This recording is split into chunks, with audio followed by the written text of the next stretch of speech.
The year in business will likely go down, remembered mostly for how it's ending, with head-spinning moves in the stock market and uncertainty gripping the globe. The stock market rocked with wild moves up and down. But sadly for investors, it's been more down than up. In Europe, Brexit on the brink. I continue to believe that we can leave with a good deal and that this is it. Paris in pieces.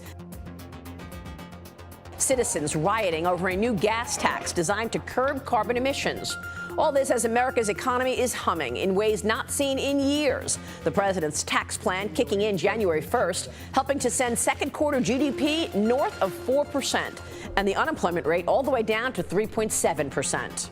The fact that a business can write off 100% of an investment is an enormous incentive to get people to make capital investment, and that capital investment creates more jobs. Blue-collar workers having their best increase in many, many years. The American economy is crushing it. But the euphoria faded by mid-year as the president's America First policy meant renegotiating old trade deals. President Trump telling me in April that the United States will not back down until it has better terms with the rest of the world, notably China. Are you going to back down on the tariffs against China? No. China wants to make a deal. And so do I, but it's got to be a fair deal for this country. The administration calling out China over IP theft, the forced transfer of technology, spying on Americans, and lopsided protectionist tariffs.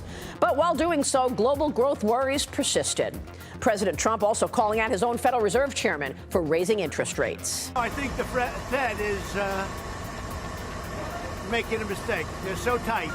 I think the Fed has gone crazy. Higher rates and the China tensions roiling the equity markets by year's end, with a big hit in the fourth quarter.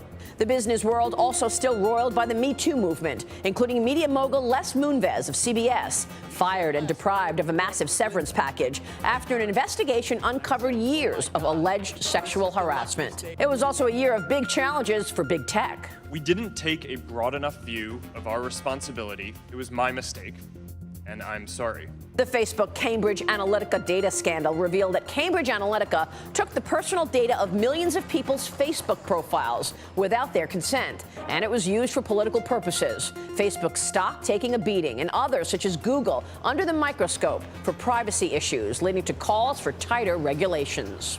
2018 saw a big change for the internet that few noticed. Net neutrality was repealed by the Trump administration. Despite promises of doom, the internet seems to work the same as before. But it is not the same as before for believers of Bitcoin. A year ago, the cryptocurrency riding high near $20,000, but by year-end crashing below $5,000. The year-end midterm elections set the tone for the year ahead, with new uncertainty with the Democrats in the majority in the House, creating new questions over what can get done legislatively. I am proud to shut down the government for border security. 2019 begins with a new Congress and a divided government. That traditionally has been good for business and the stock market. No wonder the list of IPOs ready to launch is growing.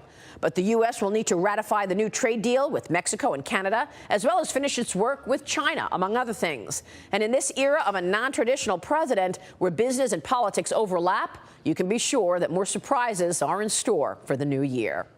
Maria Bartiromo, Fox Business Network, New York.